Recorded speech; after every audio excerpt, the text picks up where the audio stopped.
Nageswararao. Senior professor, university హెడ్గా retire అయ్యాను. 1 సంవత్సరం అవుతుంది.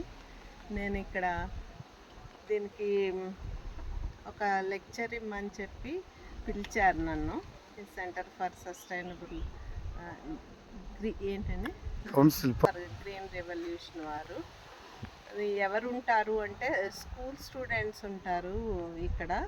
సాయిల్ గురించి ఏమన్నా చెప్పమన్నారు. నాది సాయిల్ సైన్స్ అని. ఈ చుట్టూ చూడటము, ఈ స్కూల్ పిల్లలతో ఇంటరాక్షను అంతా నేను చాలా హ్యాపీగా ఫీల్ అయ్యాను. ఈ డెవలప్మెంట్ అనేది నాకు ఎంతో మంచిగా అనిపించింది. రకరకాల రాక్స్ కూడా వాటి నేమ్స్ తోటి పెట్టారు. రాళ్ళు, మళ్ళీ ప్రొఫైల్, సాయిల్ ఎట్లా ఏర్పడుతుంది, సాయిల్లో డిఫరెంట్ లేయర్స్ ఎట్లా ఉంటాయి అవన్నీ పెట్టారు. ఇక్కడ చెత్తా చెదారం అంతా ఇక్కడే కంపోస్ట్ చేసి వానపాములు వేసి వానపాముల ఎరువు తయారు చేయటం నాకు ఎంతో సంతోషాన్ని ఇచ్చింది. ఇదే ఎరువుని ఇక్కడ మొక్కలన్నిటికీ వాడుతున్నారు. సంవత్సరం అంతా దిగుబడి ఇచ్చే వివిధ రకాల ఫలాలతో పెట్టిన తోట చాలా మంచిగా ఉంది. ఇక్కడ ఎరువులే వేసి వాటిని పండిస్తున్నారు. ఎరువులంటే మెన్యూర్సేను, రసాయనిక ఎరువులు అయితే ఏమీ వాడటలేదు. ప్రత్యేకంగా మెడిసినల్ ప్లాంట్స్ అంతా పేరున చూశాను. చాలా మంచి కలెక్షన్ ఉంది ఇక్కడ. వాటి వచ్చే ఉపయోగాలు కూడా బోర్డులు రాసి పెట్టేశారు. ప్రతి చెట్టును కూడా దాని మీద బోర్డు పెట్టడం ఎంతో ఆనందాన్ని ఇచ్చింది. స్కూల్ పిల్లలు ఇదంతా చూసి చాలా సంతోషిస్తారు. భువనగిరి జిల్లా స్టూడెంట్స్ అందరూ వచ్చారు. ఒక్కొక్క క్లాస్కి 2 వీళ్ళు చూజ్ చేసి రప్పిస్తారంట. వాళ్ళతో ఇంటరాక్షను, వాళ్ళ అవగాహన కూడా నాకు చాలా బాగా నచ్చింది.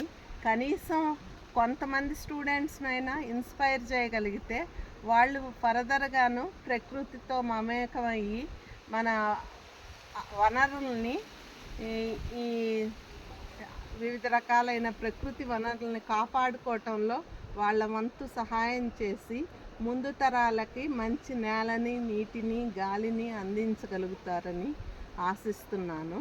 దీనికోసము శ్రీ లక్ష్మారెడ్డి గారు, శ్రీమతి లక్ష్మారెడ్డి గారు, లీలా లక్ష్మారెడ్డి గారు చేస్తున్న సేవ చాలా గొప్ప విషయము. సో ఆయన 16 సంవత్సరాల నుంచి దీనిలో చేస్తున్నారని విన్నాను. ఇంత నిరంతర సేవ ప్రకృతి గురించి పెట్టే వాళ్ళని చాలా అరుదుగా చూస్తూ ఉంటాము. నాకు చాలా హ్యాపీగా అనిపించింది. ఫారెస్ట్ ఏరియా కూడా ఉంది ఇక్కడ అంతాను. పిల్లలకి రాత్రిపూట క్యాంప్ లాగాను, క్యాంప్ ఫైర్ వేసి అక్కడ మాట్లాడటము, వాళ్ళ వివిధ విషయాల గురించి వాళ్ళ అభిప్రాయాలను తెలుసుకోవటము, వాళ్ళ నుంచి ఫీడ్బ్యాక్ తీసుకోవటము, ఇదంతా చాలా బాగుంది. ఫుడ్ కూడాను ఇక్కడదే అంతాను. ఇక్కడ పశువుల నుంచి వచ్చే పాలు అంత ఆర్గానిక్. ఇది ఇక్కడ టిఫిన్ కానీ హెర్బల్ టీ కానీ చాలా ఎంజాయ్ చేశాను. నాకెంతో ఇట్లా రావటము, వచ్చి ఈ రిటైర్మెంట్ సమయంలో ఇట్లాగా ఇంటరాక్ట్ అవ్వటం చాలా హ్యాపీగా అనిపించింది. నేను ముఖ్యంగా అగ్రికల్చరే కాబట్టి ఇంకా సంతోషించాను. సో ఇక్కడ వాళ్ళ పిల్లలకి చెప్పే వేస్ట్ మేనేజ్మెంట్ కానీ, కొన్ని వేస్ట్ బెంచెస్ కూడా I'm formed from the plastic waste అని.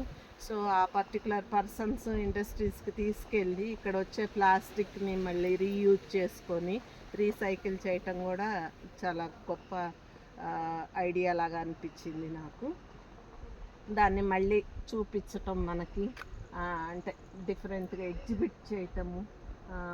పెద్ద ఒక చెట్టుని, ఎక్కడో పడిపోయిన చెట్టుని తీసుకొచ్చి జాగ్రత్తగా అది పెట్టి మర్రి చెట్టు మళ్ళీ వస్తుంది, చిగుర్లు వస్తుంది. చాలా ఆశ్చర్యంగా ఉంది. మళ్ళీ దాని ఈకో సిస్టమ్ అంతా డెవలప్ చేసుకుంటుంది న్యాచురల్ ఎన్విరాన్మెంట్లో. అంటే ఇట్లాంటి ఎగ్జాంపుల్స్ మనం చాలా అరుదుగా చూస్తుంటాము. అందుకని నాకు చాలా బాగా హ్యాపీగా అనిపించింది ఇదంతా చూస్తుంది. నాకు ఈ అవకాశం ఇచ్చినందుకు ధన్యవాదాలు.